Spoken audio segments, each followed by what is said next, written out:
Assalamu alaikum. Welcome to Millennium TV News. This is Fozia Dhawan with today's top stories. Islamic State deputy killed in airstrike, US says. EU referendum, UK settlement will benefit other nations, Osborne. UK tourist rescued after SOS message in sand in Australia. Venezuela state under martial law against smugglers. Palmyra's Belashmin temple blown up by IS. Dear viewers, now the details. Hayali, also known as Haji Mutaz, is described by US officials as the second in command of the group. They said he was killed in an attack on his car in Mosul on Tuesday, and that his death would damage IS operations. A number of IS leaders have been killed by US-led air coalition strikes on both Iraq and Syria in recent months. Hayali was a primary coordinator for moving large amounts of weapons, explosives, vehicles, and people between Iraq and Syria. The US National Security Council's Ned Price said in a statement. In Iraq, Hayali was instrumental in planning operations over the past 2 years, including the IS offensive in Mosul in June 2014, Mr. Price said. He is described as the senior deputy to IS leader Abu Bakr al-Baghdadi, who was reportedly seriously injured in another airstrike by the US-led coalition in March this year.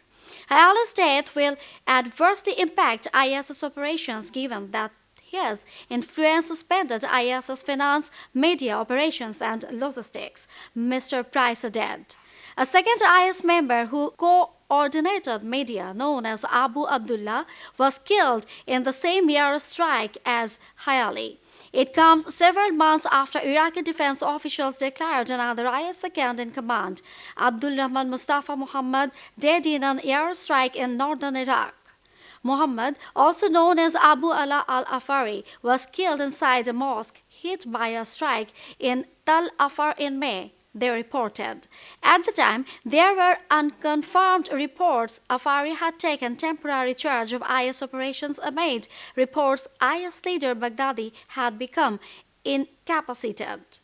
In June this year, the US reported that more than 10,000 IS fighters had been killed since the international coalition began its campaign against the group last summer. Mr. Osborne is visiting Helsinki, Stockholm, and Copenhagen on Monday to build support for the UK's demands. He will argue that a wave of public support for change across Europe makes it the right time to act. An in-out referendum on the UK's membership of the EU is scheduled to take place before the end of 2017. Prime Minister David Cameron has promised to renegotiate the UK's relationship with the EU ahead on the referendum. Mr. Osborne is expected to say this government has been given a very clear mandate to renegotiate Britain's relationship with the rest of the EU and to reform the EU so it works for all its citizens. We are determined to deliver a new settlement for Europe that works for everyone within it. The results of our efforts will be put to the British people in a referendum and they will decide. As part of that, our process of renegotiation must include engaging actively with our key parents in Europe, and that's why today's meetings in Finland, Sweden, and Denmark are so important. Geoff 63, lost his way in July after trying to find an isolated waterfall in the Zerdin National Park in the state of Queensland. His disappearance led to a big search by helicopters and other resources. Police told the Brisbane Times newspaper that writing the message had probably saved his life. Writing on his blog, Mr. Keys explained that he was attempting to find the Elliot Falls. The map showed it was not far away from his campsite. He wrote, so he decided to talk some of the way and swim the rest in a creek. My outfit consisted of swimming trunks, a pair of swimming shorts over them, a t-shirt and a hat. When he was unsuccessful, Mr. Keyes decided to stop swimming and return to his campsite. Instead of turning round and swimming back upstream, I decided to take to the bush and cut across to the track. It was nearly dark. I had no shoes. What was I thinking of? He wrote. He wandered around until 2 before bedding down for the night. His friends had reported his absence and a helicopter search began the next day. Mr. Keyes said he decided to swim downstream and after some time got out to write the SOS message "Help 2807, the date 28 July. With an arrow pointing downstream, he had now spent another night in the open and resumed swimming again before rescuers noticed the message and eventually winched him to safety. Police said they had been on the verge of directing their search to another area to defend bush land when they saw the SOS. Nicolas Maduro said there would be 60 days of martial law in 5 municipalities in the state of Táchira. He also said the closure of the border announced on Thursday would be extended until further notice. Colombian President Juan Manuel Santos has criticized the move. Mr. Santos said ordinary people on both sides of the border, including children, would suffer the most. If we cooperate, the only ones to lose are the criminals. But if the border is closed, there is no coordination and the only ones to gain are the criminals, said Mr. Santos. Petrol and food smugglers have increasingly clashed with Venezuelan officers. The BBC's Daniel Pardo in Venezuela reports that Mr. Maduro said Colombian parliamentary groups regularly travel to Venezuela, generating chaos and short gaze in order to disabolish the revelation. Mr. Maduro said an extra 1,500 soldiers had arrived to reinform the area. This decree provides ample power to civil and military authorities to restore peace, he said in a broadcast on state television. On Wednesday, 3 Venezuelan army officers and a civilian were injured in riots with Colombian smugglers. Venezuela closed its border with Colombia for the first time last year. Tensions ran high along the porous 2,200-kilometer border. Syria's head of antiquities was quoted as saying the temple was blown up on Sunday. The British-based Syrian Observatory for Human Rights reported that it happened 1 month ago. IS took control of Palmyra in May. Sparkling fears the group might demolish the UNESCO World Heritage Site. The group has destroyed several ancient sites in Iraq. IS placed a large quantity of explosive in the temple of Belesmin Sunday, and then blew it up, causing much damage to the temple. Syrian Equatorial Chief Mamoun Abdulkarim told AFP news agency. The Sila was destroyed and the columns around collapsed, he said. Residents who had fled from Palmyra also said IS had planted explosives at the temple, although they had done it about 1 month ago, according to the Syrian Observatory for Human Rights. Palmyra is famed for its well-preserved Greco-Roman ruins. BBC World Service Arts correspondent Vincent Dowd says the temple built nearly 2,000 years ago was primarily a Roman area affected. It was dedicated to the Philistine god of storms and fertile rains. He said it was extremely important and had been almost totally intact. Last month, IS published photos of militants destroying what it said were artifacts looted at Palmyra.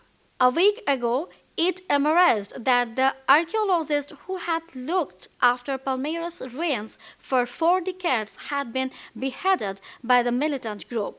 Mr. Abdul Karim said the 81-year-old had refused to tell IS where some treasures had been hidden to try and save them. The group has also published photos of what they said was the destruction of 2 Islamic shrines near Palmyra, which they described as manifestations of polytheism. The modern city of Palmyra, known locally as Tadmur, is situated in a strategically important area on the road between the Syrian capital Damascus and the eastern city of Deir al-Zor. Nearby, the monumental ruins of the ancient city rise out the desert. UNESCO and others consider the site one of the most important cultural centers of the ancient world. Viewers, will take a short break. Stay with us. Delays on Saturday in northeastern Borno State led to a clash in which one soldier and at least 5 militants were killed. Army Chief Gen Tukur Buratai took up his post in July after the president sacked the heads of the military for failing to end Boko Haram's insurgency. Boko Haram began fighting for an Islamic State in the north in 2009. At least 17,000 people have been killed since then, according to Amnesty International. Gen Burati was visiting troops in Borno State when his convoy was ambushed about 45 kilometers east of the state capital, Maiduguri. An army spokesman said. Nigeria's Premium Times reported that an advanced section of the convoy had been targeted and that Gen Buratai had later ordered the convoy to stop so that suspects could be arrested. Boko Haram has lost territory in recent months to a multinational force that includes troops from Nigeria's neighbors. But the militant group has stepped up its campaign since President Muhammadu Buhari took office in May. Mr. Buhari, a former army general, has given his new military chiefs a 3-month deadline to defeat Boko Haram. News of the ambush in Borno emerged on Sunday as UN Secretary-General Ban Ki-moon was due to arrive to mark the 4th anniversary of a Boko Haram attack on the UN building in the capital Abuja. There were no reports of injuries. The fire, which broke out after midnight, was extinguished several hours later. It took place at the Sangame Depot, a U.S. Army post in Sangamihara, which is 40 kilometers southwest of Tokyo. The U.S. Army said the warehouse stored compressed gases including nitrogen, oxygen, and freon. Authorities are still investigating the cause of the blast. U.S. officials have also said that the warehouse did not store ammunition or hazardous chemicals. One resident told public broadcaster NHK that she heard continuous explosions for 10 to 15 minutes. Orange sparks were rising quite high. I couldn't see smoke but smelled something like gunpowder, she told NHK. North Korea has threatened to use force to stop the broadcast, ratcheting up tensions on the Korean peninsula. High-level talks to resolve the issue have continued through a second night. Both countries' militaries are on alert after a brief exchange of fire at the border on Thursday. North Korea denies laying the landmines which named the soldiers earlier this month as they were patrolling the demilitarized zone, the heavily fortified border. It also denies shelling the south on Thursday, an incident which promoted return artillery fire from the south. We need a clear apology and measures to prevent a recurrence of these provocations and tense situations, said Amos Park according to a statement released by her office. Otherwise, this government will take appropriate steps and continue loudspeaker broadcasts. South Korea resumed the propaganda broadcasts along the DMZ earlier this month, after an 11-year hiatus in apparent relation for the landmine attack. The talks that began on Saturday have, for the time being, subdued headed rhetoric of imminent war. However, South Korea's military had said that the North is preparing for a fight, moving troops and some barriers on the border.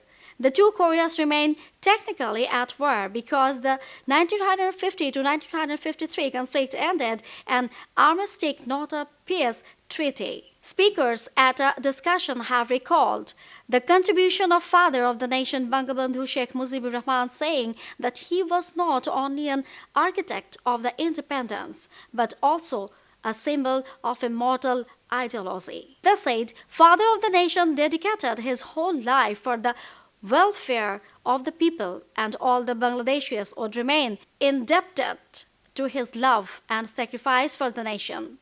The discussion, arranged by the Polli Bidyut Shramik Karmachari League, marked the 40th Martyrdom of Bangabandhu.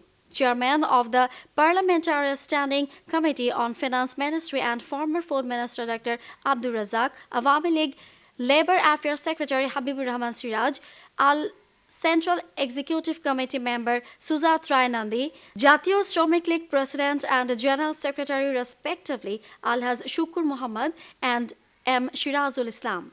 The speakers also observed that due respect could be shown to father of the nation only by performing the respective duties properly, keeping in mind the well-being of the people and the country as Bangabandhu always did. Dear viewers, now the business news. The FTSE has fallen 5.2% or 363 points since Monday. On Friday, the index closed 2.8% lower, while markets in Paris and Frankfurt saw falls of about 3%. Shares also plunged on Wall Street, with the Dow Jones, Nasdaq and S&P 500 indexes all down more than 3% by the close. Only one company on the FTSE 100 saw gains on Friday, Royal Mail, which rose by 1.6%. The FTSE 100 has fallen for 9 sessions in a row, its longest losing streak since 2011. It is almost 13% below an all-time high hit in April.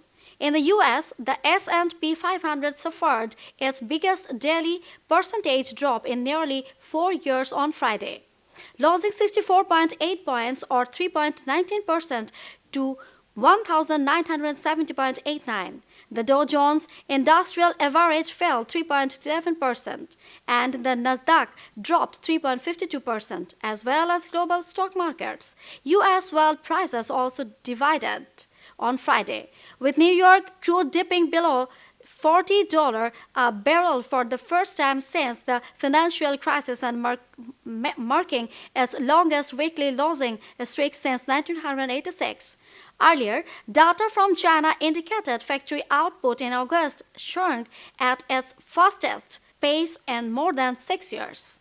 The mainland benchmark index, the Shanghai Composite, fell sharply by 8.4% to 3,211.75 points, extending last week's losses. The sell-off continued despite China's latest efforts to reassure investors. Over the weekend, Beijing said it planned to let its main state pension fund invest in the stock market. Under the new rules, the fund will be allowed to invest up to 30% of its net assets in domestically listed shares. The fund will be allowed to invest not just in shares but in a range of market instruments, including derivatives. By increasing demand for them, the government hopes prices will rise. The Hong Kong Hang Seng Index followed the mainland's sharp decline, dropping 4% to 2,523.53 points, 57 points in early trade. The Dubai financial market closed down 7%, while the Saudi exchange also lost 7% after Fitch Ratings agency cut its outlook for the country. Last week, the Dow Jones in the US fell 6%, while the UK's FTSE 100 posted its biggest weekly loss this year of 5%. Investors are concerned about a slowdown in China and the knock-on effects for the global economy. Both France's CAC 40 and Germany's DAX indexes lost 7% of their value last week. In the Middle East, there is particular concern about low oil prices, which are down by more than a half this year and have been falling steadily since May, when Brent crude stood at $68 a barrel. A barrel now costs $45. This is mainly due to an abundance of supply, in large part from U.S. shale oil producers. Dear viewers, now the sports news. Roger Federer beat world number of Novak Djokovic to win his 7th Cincinnati Masters title on Sunday. The 34-year-old Swiss, who knocked out Britain's Andy Murray in the semi-final, recorded a 7-6, 6-3 win. Djokovic lost the first set on a tiebreak, and the 28-year-old Serb then double faulted at breakpoint in his first service game on the second set. Federer, who will now be the number 2 seed at the US Open, held serve to win in 1 hour 30 minutes. "We really get the best out of each other," said Federer, who made it an 87th tour-level title. "We have improved a lot playing against each other over the years. It's very special for me. I will try my best to come back for many years to come." With the victory, denied Djokovic from completing the set of all 9 ATP Masters titles and took a 21-20 edge in career head-to-head meetings. "I really hope he can win here one day," added Federer. "He deserves it."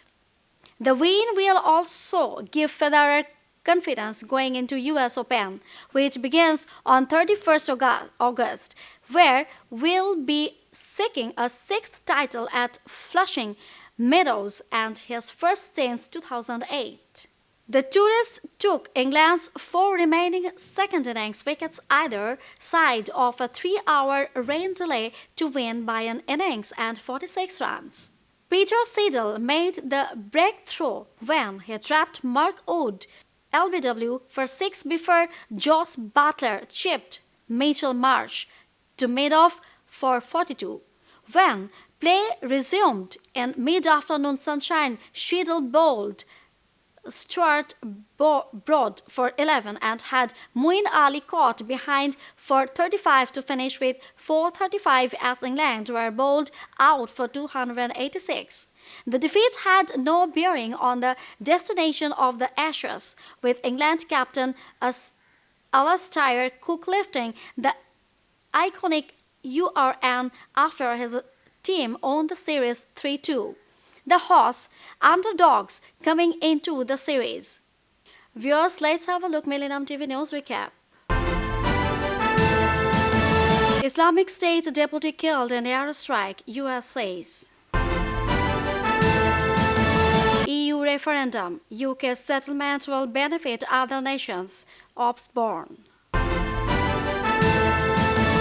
UK tourist rescued after SOS message in sand in Australia. Venezuela state under martial law against smugglers. Palmyra's Belashmin temple blown up by IS. Dear viewers, now the details. You're up to date with our top stories so far here on Millennium TV, and don't forget to log in www.millenniumtv.net. Thank you and stay with Millennium TV. Allah Hafiz.